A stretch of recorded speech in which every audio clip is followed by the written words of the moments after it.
We Outdoors Nation, today we're joined with hopefully an Olympian in the making, a most incredible mountain biker, and somebody who likes to go across country on a bike exceptionally fast. So if you've ever been caught up in her dust, I guess you may know who she is. But today, Savilia Blunk, welcome to the podcast. Thank you.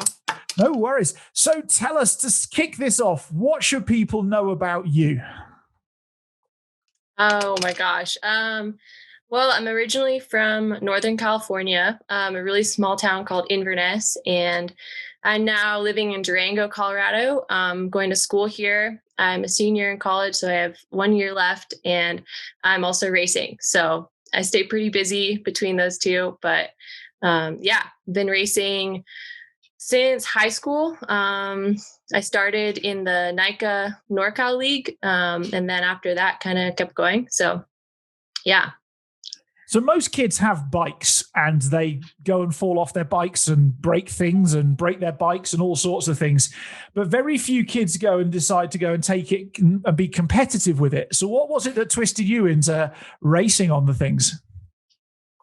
Oh my gosh. Well, I think it helped. I had two older brothers. So growing up, we were all out into the outdoors and riding bikes. And from a young age, it was kind of me chasing them and trying to beat them and keep up. So I think that really helped. And one of them started racing, and then I was like, oh, you can actually race these things. And so that's kind of what set me off. And I did a first race and I kind of fell in love with that competitiveness. But yeah, I think it helped having older brothers to kind of spike that competitiveness. But yeah. Cool. And are they trying to keep up with you now? Yeah, they're kind of doing their own thing now. We're all doing super different things, which is funny, but it's kind of cool that's how it all started. But yeah. How was that first race for you? I always think that leaves like a mark on your soul in a way. It did. It left a mark on my body, actually. Oh, really? Yeah. Well, it was good. It was a local race. It was just a really fun, like friendly vibe. And my brother was racing it too, I think. And then I think it was one of my first races with clip pedals. So I was going up the first climb, and it was like this kind of narrow trail with this like embankment on the side, and there was this rock, and I was trying to like get around it. And then I like lost balance a little bit and started like falling off the embankment side, and I couldn't clip out because I was really new at it. And I like tumbled down the cliff. I was fine, but it was just funny. I was like about 10 minutes into the race, and that's how it started. I fell in love after that. I love the fact that different things motivate us, different people. Some people are like, I won my first race and that's it. And you're like, no, I almost broke bones. Yeah. Yeah, I still have the scar. So it always reminds me that like, that was the day. That's super cool. And so I bet you had a teenage years of your parents driving around in circles, taking you from race to race. Yep. Yeah, that's how it really started. The first couple years of high school. That's what's such a cool thing about the high school NorCal League is that they're pretty close to where we are. So it's like a 3-hour drive max. And every week or almost every weekend, I'd go down with my parents and just be team mom and pop. So that's how it really all started. I have so many good memories of that and being with them, and super special beginning years of the sport. So. And I bet they've become the best bike mechanics on planet Earth. Yeah, they're pretty good. They're also good at just like the support and bottle feeding and everything. Like, yeah, they made it happen. So couldn't have done it without them. Wow. And when was it that you thought I could do this and I could be regarded as a professional in this? Because, as kids, you've got dreams. And transitioning those dreams into like being something like, holy crap, I'm here and people are sponsoring me. When did you realize all that was possible for you? Yeah, well, I think, there wasn't really a specific time, but I think over the years I had, there were a lot of people in the sport that I looked up to, like Leah Davison and other older elite athletes. And I think that's what really inspired me, is having them. And yeah, I mean, the more races I did and the more places that I raced, I was like, I love this. And seeing those people who have made a career out of it was really inspiring. So, yeah. So I bet you had somewhere along that journey where you beat one of your heroes. Do you remember that day? I don't know.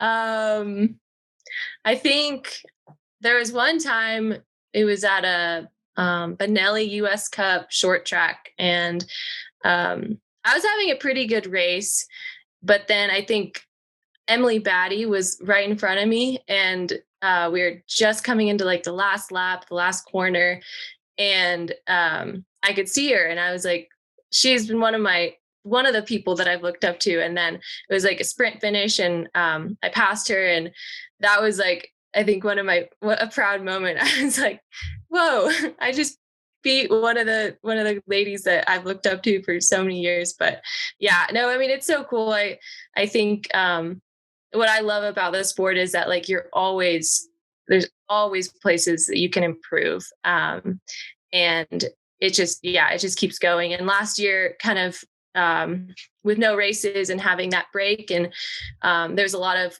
questioning, and I was like, without goal, like these goals that we're always working towards this set goal and race, I was like, what do I do now? But it was really good to kind of step back and think about, well, how can I take this time and use it to the best of my ability, and come out of this stronger. So it gave me a lot of time to work on things that I work on ways to improve myself as an athlete. So yeah, I think that was really, it's kind of a silver lining of it all. It was really tough, but yeah. So what were those major focuses that you worked on last year when you can ride a bike, but you can't compete at the moment? What were the things you were focusing on? Yeah. I mean, it was hard. It was kind of a period of like, what should we keep training hard? Are there going to be races at the end of the year? Should I chase Strava segments? Because the same time you can ride all day, but I mean, I think I'm trained to like work for that goal. So I needed a set, something to achieve. So yeah, I mean, for us, it was like just riding our mountain bikes so much and exploring a bunch.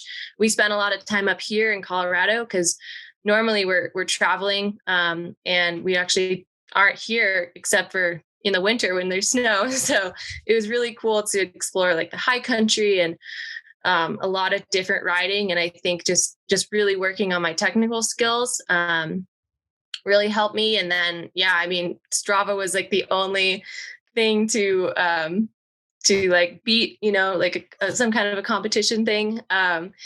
So we did a lot of that, and that was fun to kind of keep it going in the body. We'd wake up and like treat it like a race. We'd have a segment that we were planning on doing, and we'd prepare for it like a race. So that was kind of fun. It was a good way to get us through it. So. Yeah. And what impact did COVID have on mountain biking as a whole last year? Did you notice a big decline or a big incline of cyclists, or what do you notice? Yeah, it was a huge boom for cycling and mountain biking and just people getting into the sport. I think it was super cool to see that, and it's still going. But yeah, I mean, there's more people riding mountain bikes now than ever before, which is funny because, I mean, a lot of events were canceled, at least in the US. We didn't have a lot of races, but just people getting into it as a lifestyle sport is huge. So yeah, it's super cool to see. And I mean, Durango, you already have a lot of people outdoors, people riding bikes, but it was crazy. Like there's so many more. So it was really cool to see. It's a double-edged sword though, isn't it? Because there's only so many trails. and there's only so many days a week and so much time. So how do you manage to train? Because I'm going to imagine you're going to want to go a lot faster than me, although we could equally end up on the same trail. So how do you manage to trail without me holding you up or whatever it may well be? Yeah, I don't think I've really experienced too much of that. I mean, I think there's a lot of trails here. And people are so good about sharing the trails, like hikers, bikers. So that's really cool. And it's cool to see that they can really coexist together. So yeah, I mean, there are days where you pass a lot of people, but everybody's outdoors, having fun, enjoying it. So yeah, it's just special to share that with everybody and just be kind. And yeah. There's just a lot more people now than there was 12 months ago. Yeah. Wow. So you mentioned a minute ago about preparing for a race. You were saying with like the different sections with Strava, you were going to. What does preparing for a race look and feel like for you? Do you have talk me through that day before the start? Yeah. Well, for me, I guess for the first the day or two before, I like to spend a lot of time on the course. I know not everybody likes to do that, but I think the more time that I can actually ride it and get super familiar with it, so it feels like my backyard, that is when I do better. And so yeah, for me, trying to just look at lines and look at where I can be the most efficient is super helpful. And then usually I'll be out on the course and then put the bike up and just try to recover as much as I can and hydrate. I like to visualize the course. I do that through journaling, actually. So it kind of helps me. Sometimes I'll even draw the course in my mind. It doesn't look like it actually does on course, but it does help me to kind of just like work through that in my head. So yeah, that's something I do. And then, fueling and hydrating, and then wake up the next morning and go. So my background is in paddling whitewater kayaks down rapids that most people would decide to walk away from. And I got to a point where I could almost kayak the rapids with my eyes closed because I'd like in my mind's eye, I'd been through it so many times. Is that sort of where you get to with the biking? Yeah, I mean, that would be like the ideal. But I think a lot of the time we don't have that much time to check out the course. It's like maybe a day or two. But yeah, I mean, as many of those corners and especially like at the start and the finish is super important. Like the short stretch before those 2 points. That's where I really try to like think about passing or anything that could happen there. But yeah, I mean, if I could memorize it completely, that would be cool. It would be amazing, wouldn't it? You just close your eyes and go on autopilot.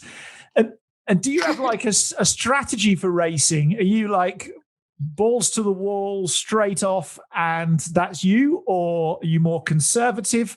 Because obviously it's not just your body you've got to look after. If you break your bike, there's a whole lot of problems that happen after that. So how do you manage pushing without risking?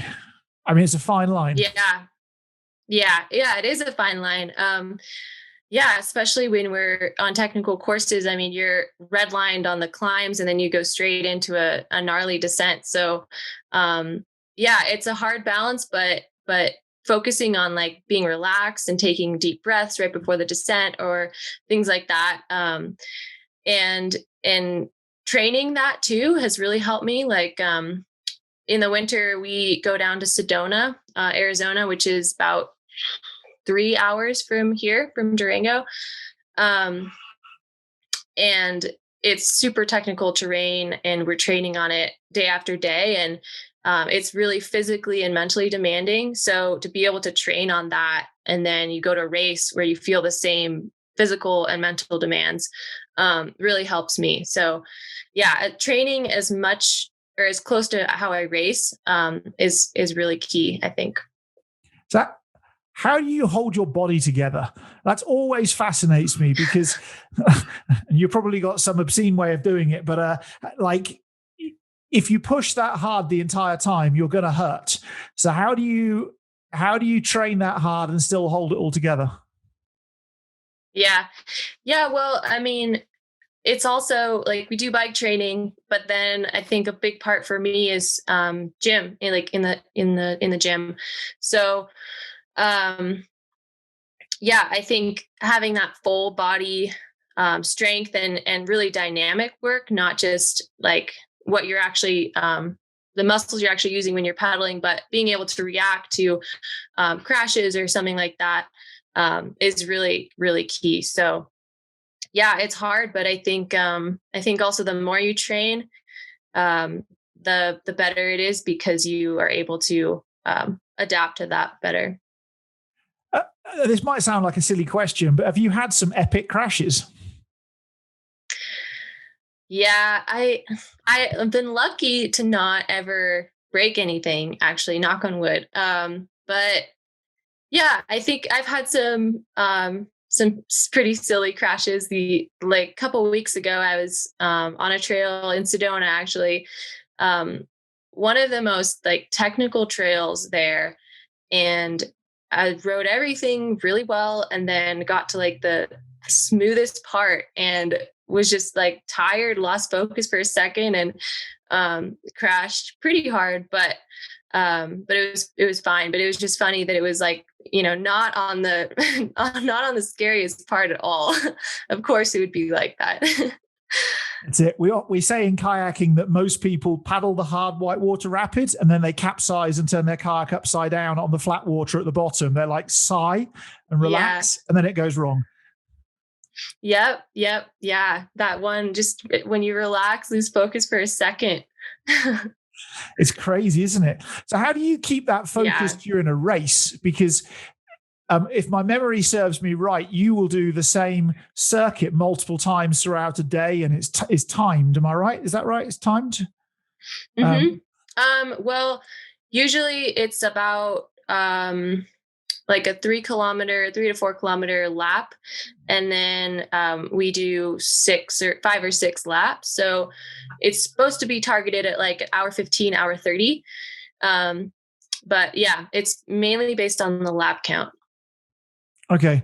So how do you keep focus for all that time when you've got so many variables happening? Yeah.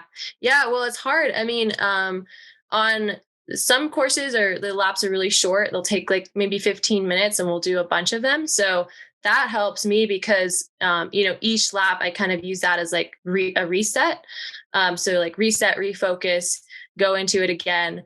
But yeah, I mean, I think staying really present when I'm racing is really helpful. And I think a lot of people say that and you don't really know what it means, but I think like as much as you can kind of segment the course into like the climb, and then you get to the top of the climb, you have the descent. Like that's a place where you refocus.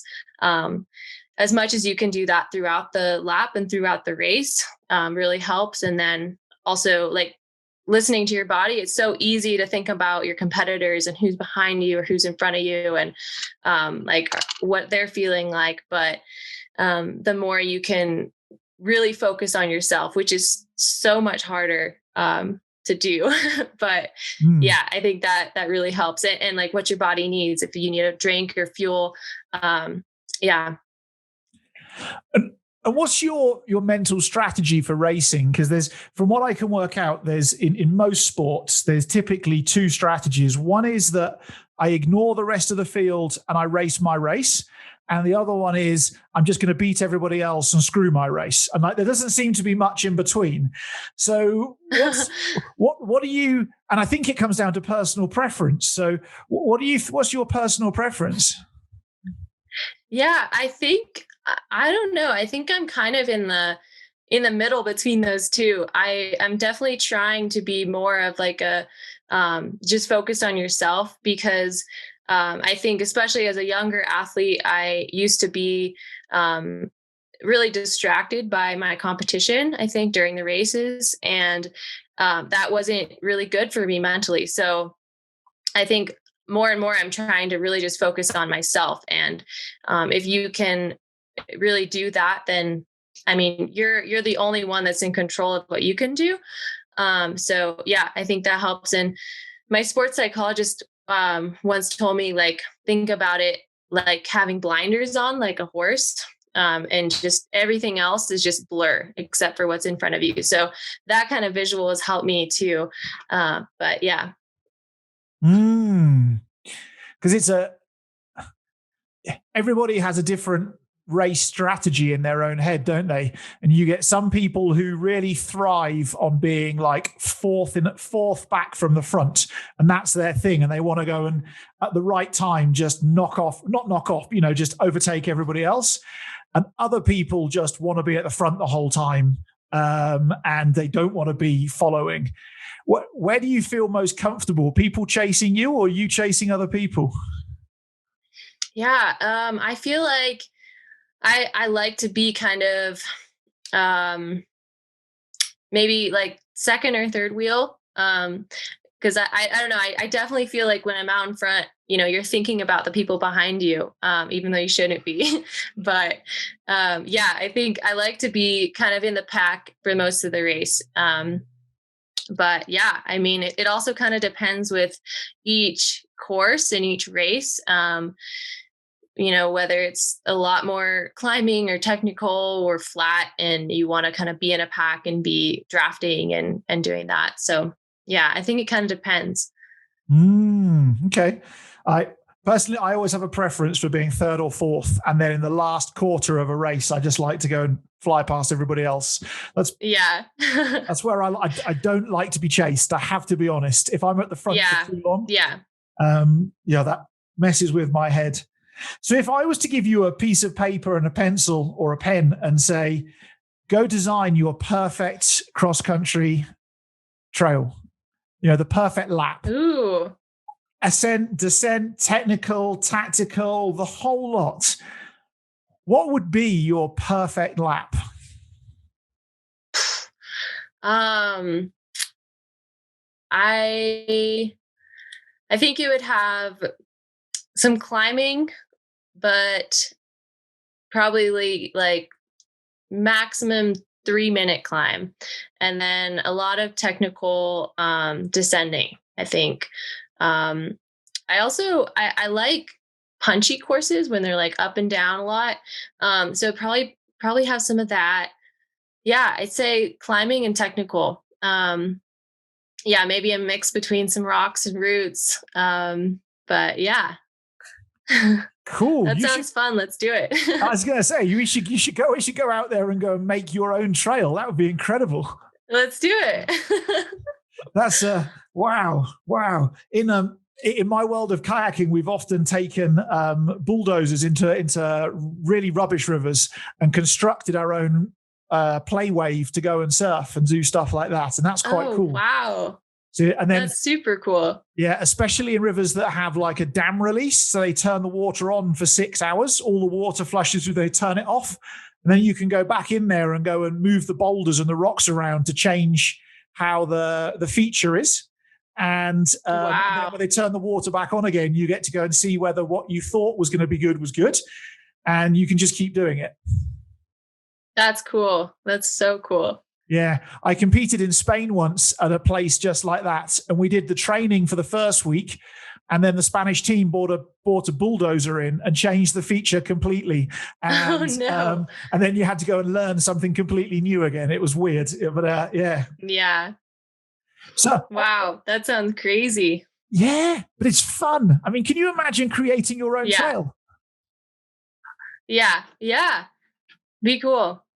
It would be immense, wouldn't it? Like you just everything you wanted. Yeah. So in that note, what would be like your perfect day on a bike? Oh my gosh. I don't know. I mean, last year we had some pretty great days exploring the high country, which is, I've never really experienced that. You're up at 11,000 feet. all day, and it's super technical and long, grueling climbs. And at the same time, it's really hard to breathe. So you're going pretty slow. But yeah, I mean, it's just vast and it's really beautiful. So yeah, I mean, all day adventure on the bike, that's a pretty good day. Any day. Helicopters? Ever been up in a helicopter? That's good fun as well. Never, no. I bet. I interviewed a Irish guy called Greg Callahan the other day, who what type? He's Red Bull sponsored. I can't remember what sort of biking is it. Not enduro. Maybe it's enduro. It'll come to me. But okay. He described his perfect day on a bike was a helicopter to the top of a run just outside of Whistler in Canada. Wow. And then having like downhill for, if he said downhill for decades, but I think he means hours, but it just keeps going and going and going. And but the helicopter's what takes you to the start. What a way to go biking. Yeah, right? That sounds pretty epic. I always told people that I didn't like going uphill. That's why I did kayaking, because gravity did all the work for me. Yeah. So a curious question. When you were 16, you were busy chasing yourself, really, as you are today, right? You had your sights set on being where you are today. What advice would you give to your 16-year-old self if you could go back in time and talk to yourself? Yeah. I would say to slow down. I think when I was that age, I was like, I want to be here. I want to be a pro. I want to race like internationally. And I at the same time, I had this incredible community around me with the high school team and the high school racing. And I would say like to enjoy that, because you'll never have that again. And that was super special. And it gets serious, or it gets more serious as you get older, of course. But those are the years that you can really just kind of have fun with it. And I did have fun with it, but I think I wish I had kind of soaked those years up more. And the other thing, one of the questions I get a lot from 16 to 18-year-olds is they're very focused on how do I get sponsored? And a lot of like competitive outdoor people at that age have this fixation on turning pro and getting sponsored. What are your views on getting sponsored? Is it all it's cracked up to be? I mean, obviously you've got sponsors, so don't talk badly about them. But I mean, is it something you should just jump into with both feet, or what are your recommendations?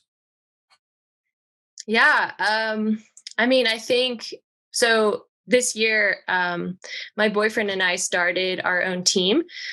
So we were able to work with individual sponsors that we really connected with and wanted to grow with in the long term. And that model, I think, has really it's the one that we really feel the most connected to. Of course, you have your factory team and all these other big teams, and those are great.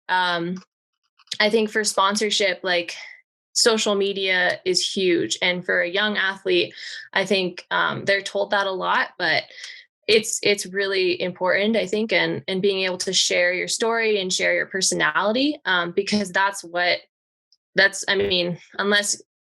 except for your close circle of friends, like that's how companies and people are able to get to know you. So I think that's really important. But yeah, I mean, I think, I would say that probably. So what is it that sponsors look for in a young up and coming mountain biker? What are they, if there was a checklist of things for people to go through, other than having the world's largest Instagram account, what are they you think they're looking for?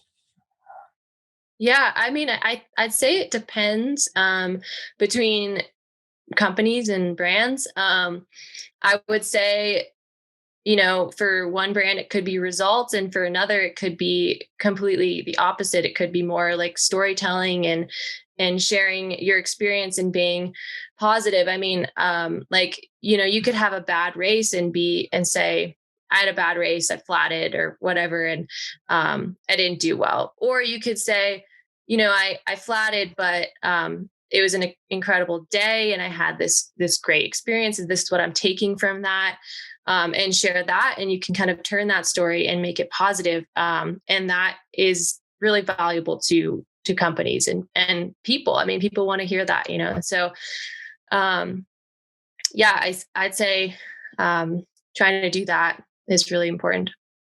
Cool. And then you just mentioned now you and your boyfriend have started a team. That sounds very daunting.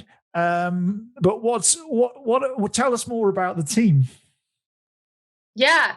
So we started our own program in this year. It's just me and him, so I'm not sure if it's really a team, but More than one. Yeah, our title sponsor. Okay, yeah. So our title sponsor is Orange Seal, and we have big pivot bikes, and the kind of mission around it was to start our own program and partner with companies that we were really invested in and wanted to grow with in the long term. For us, our focus is on the Olympics still, but we also want to work with the younger generation and the youth to help bring them into the sport more and kind of create or build cycling as a lifelong sport, not just racing. So the team has given us a lot of flexibility to kind of choose the events we want to do and different, clinics and camps that we want to go to. So it's been really cool in that regard. It's really the beginning stages, and it's exciting. It's also really scary. We were learning a lot, but that's the best way to do it, is to learn by doing. So You jump in at the deep end. I love it. Yeah, for sure. So biking has got is a really accessible yet inaccessible sport if you want to get any good at it. So most kids have a bike, but most kids' bikes are nowhere near good enough to go and race down something or race around something. And then there's quite a lot of money and time involved. I mean, I was lucky to have parents who drove me all over the United Kingdom to go kayaking, and you had parents who drove you all around NorCal doing the same thing. Do you have any ideas how we go about bridging some of that gap to make it open to more people, even if they don't have $5,000 for a bike or whatever it may well be? Mm-hmm. Yeah, I mean, that is where my passion is trying to bridge that gap. Because I think more and more it's become like, you need to have this gear, you need to have this bike.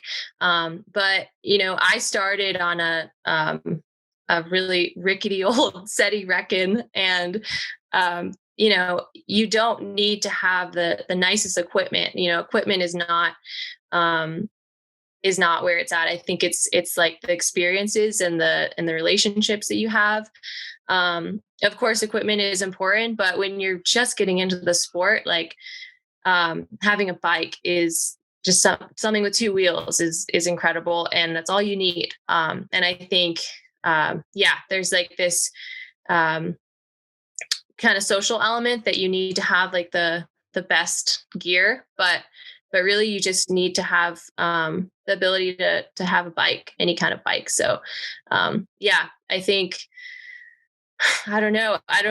I think there's a lot of companies or organizations that are doing really good towards that. There's an organization in where I'm from called Trips for Kids that is really trying to grow that accessibility to just anybody and get them equipment. So I think things like that are really important and really help. It just seems a shame that quite a lot of our talent is in every country in the world is hidden away because they don't have the resources, the cash resources to actually go and demonstrate that talent. And I just think that's such a shame. If we could fill that void, it would be a really incredible thing. Yeah. And I think there's a lot of or there's some junior development teams that are doing really good things for that. There's like Bear Development, which is where I came from.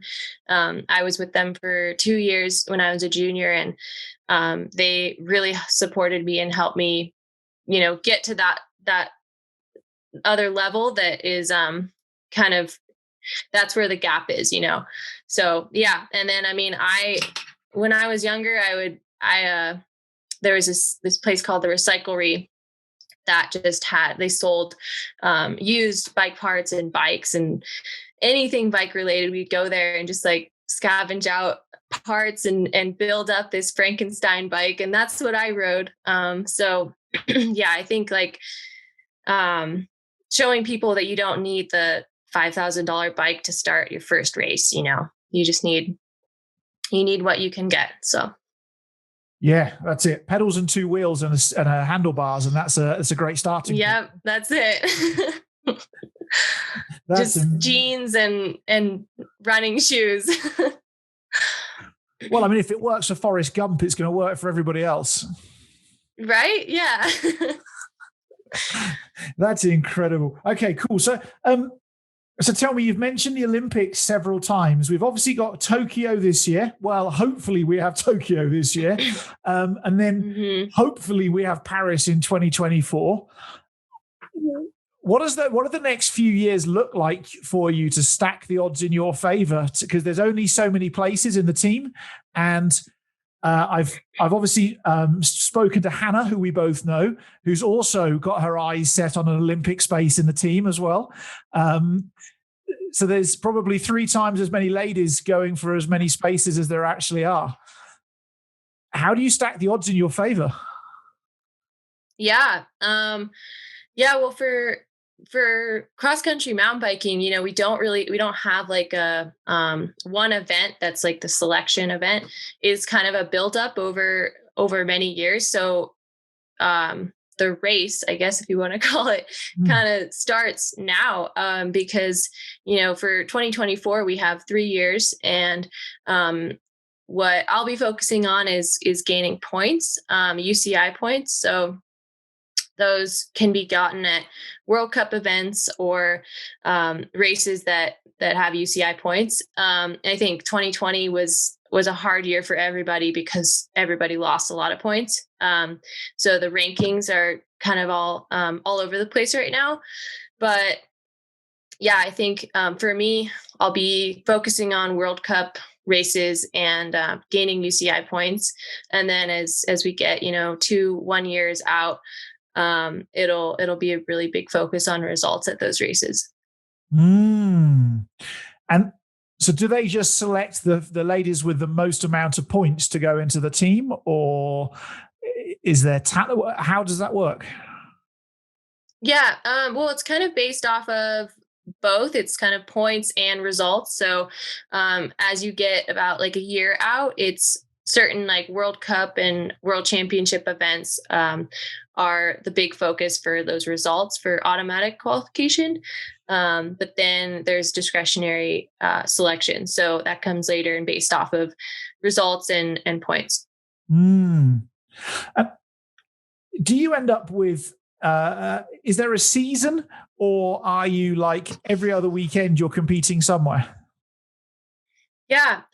There's a season. It's kind of grown now, so it's really almost all year round, but mainly it's spring to like March to September is a big the main season, and then there are some races scattered in October, but pretty much between October and February we're training, doing base, and we take a little bit of time off, but yeah, that's kind of our off season. I was going to ask, because it's pretty intensive on your body. So how do you've got to have some downtime to let your body heal. I wonder, was COVID a blessing for that? Give your body a real chance to actually not be beaten up for a year? Yeah, I mean, I think, we didn't have any races, but we were still training as hard as ever. So I think it was nice to have a break from so much travel. I think especially for Americans, like we are traveling overseas a lot during the season, and that it's pretty hard. And it can be hard on your body. So yeah, that was nice. But I'd say, yeah, we were still training. So I think I definitely enjoyed my off season at the end of the year last year. Have you got any hacks to that traveling? Any top tips? Because I used to fly a lot before COVID, and anything anybody's got tucked up their sleeve to help me get over jet lag faster or something, I'm all ears. Yeah.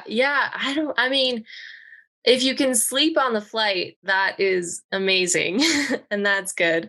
I struggle with that, but I think, yeah, like getting your body used to the melatonin and, that natural, like waking up with the sun and going to sleep at dark, as soon as you get over there has really helped. So I know a lot of people, like, when you get over there, you're exhausted. You just want to go to sleep, but it's like 2 p.m. So I always wait. I just wait till like 8 p.m. or some reasonable time, and then go to sleep. But yeah, just trying to get your body on that natural rhythm as quick as possible is it's hard, but yeah. I find I fly to Seattle. Well, before COVID, I fly to Seattle quite a lot. That's about 32 hours in the air from where I am in South Africa, and 9 hours, 10 hours time difference.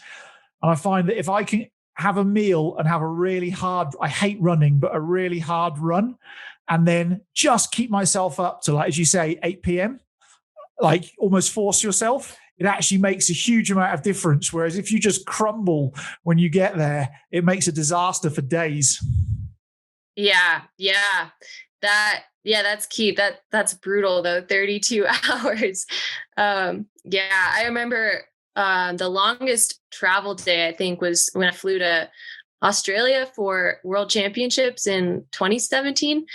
And yeah, it was like 36 hours or something. It was so brutal. And by that time you're like, you don't even know what day it is. You've been awake for like 2 days or something. Oh, it's just horrible, isn't it? So tell me, yeah. All the events you take part in, what's the one you look forward to every year? I guess, I mean, there's some World Cup courses that I really love. Two of those I think would be Lenzerheide in Switzerland and then Mount Saint Anne in Quebec. I just love those courses, and they're beautiful places. So that's what's so special about the sport is being able to travel to these incredible places that you normally wouldn't think about, think about going to. So yeah, I'd say those two courses, and then national championships for us is always special, and it's a big goal. So yeah, that's always something to look for. And now it's every race, because any opportunity to race is exciting for us coming from last year. So yeah. Do you find it addictive? Yep, for sure. Yeah. I think like at the beginning of the season, especially now, I mean, we haven't really raced a big race in quite a while. So it's kind of like, do I remember how to race? Do I remember how to ride my bike? But once you get into the season and start racing more frequently, I think it's like you're confident, like you know how to do this. And yeah, it's just fun, and I can't wait. I guess the other weird thing is when you're in a normal sequence of races, you kind of know who's in form, who's not in form, who's having a good season, who's struggling. And you probably know that for a few people you may well race against, but it's like a blank canvas going. You haven't seen people for over a year. So you don't know who's been doing what for the last year. There could be some big upsets. Yeah, for sure. I know that's what's kind of exciting about this. We have our first kind of big race in 2 weeks. And yeah, I mean, I think a lot of people will be there, but I haven't raced against any of them in, over a year. So yeah, it's exciting. You really don't know, because usually you do have those like, you've been racing with them, you kind of know where they're at, but yeah, now COVID threw it all off. So we're in for an exciting race. That's it. Cause you get the, some people like compete off adrenaline or confidence. If somebody's won 2 or 3 events beforehand, they kind of feel invincible going into the next one, and it shows. But you're all starting from ground zero, really. I mean, maybe you're going to be the upsetter. Let's hope. Yeah, we'll see. It's weird. It's a very old, funny time. Yeah. So before we come to the end, I always like to ask for a message for the world. Do you have any message that you'd like to share with the world about biking, or anything to get off your chest, or anything about anything? Oh my gosh. I would say, I mean, have fun with it. Biking or cycling it's such a cool thing. It's so cool to be able to, a bike that a bike can take you to all these cool places, whether you're on dirt or riding through the city, you know?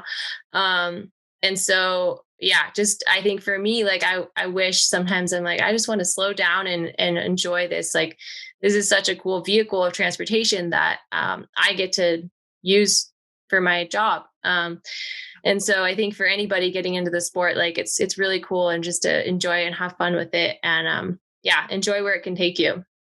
Super cool. Awesome.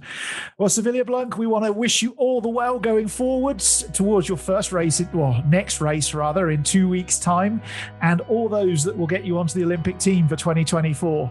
I may even come to Paris. So thank you for everything you do.